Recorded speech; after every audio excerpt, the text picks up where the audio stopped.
Hi guys, Vinny Mazurgo here, founder of Baseball Swing Mastery, and today we're going to go over some tips on baseball, right?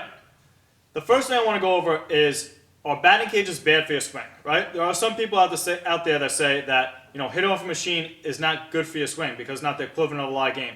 I come from a world where I like to hit off a live pitcher during batting practice, and I like to hit off the machine, if you find the proper machine and proper batting cage to use. So the truth of the matter is, there's some bad batting cages out there, and there's some good batting cages out there. So let's go over which ones to avoid first, all right?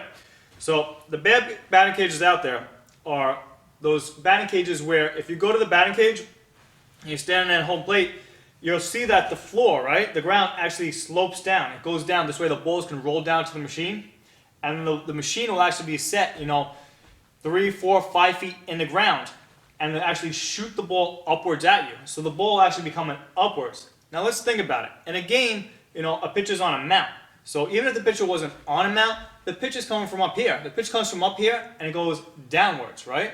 So if the pitch is there on a mount, the pitch is actually coming downwards to you, right? And you go to a batting cage and the machine is in the ground and shooting the ball upwards, that's totally different than the game. If we're swinging and we have a slight uppercut during the game, the ball's coming down, so you're going to be able to meet the ball this way. But the pitch is coming up. You're not practicing in practice what you do in the game, which is terrible for your swing.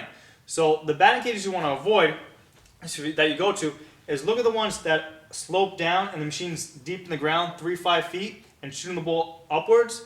You want to avoid those. You want to go to a batting cage where the machine is either level with the ground or on a platform that actually has the ball coming a little bit downwards to you, that it will simulate what actually happens in a real game. So avoid the batting cages where the machine is deep in the ground and shoots the ball upward, and go to the batting cages where the machine is, either even with the ground or on a platform that allows the ball to come downwards a little bit. All right? So that's the first thing I'm going to go over. The next thing you want to go over is you want to find a pitcher machine that has an arm. All right? You want to have a pitch machine that actually has an arm to it, because these pitch machines out there that have the wheels that just spin and just spit the ball at you, they don't allow you to time the pitch. You're there with these machines that have the wheels and spinning. You're there, you're like stepping, you're trying to time. You can't time it because the ball sometimes it jiggles and then it just jerks at you, and it's like you can't time it. And in a game, the pitcher throws. You know how the ball is going to be released from the hand. If the pitcher was to jerk his motion and stop, that's a balk. You're not allowed to do that in a game. So why use a machine that does that to you when in the game you can't even do that? So go to the batting cages where the pitch machine has an arm that allows you to be, in your stance. The arm's gonna come up and throw the ball nice and consistently. This way you can go there and take a nice smooth stride and take a nice swing right to the ball, right?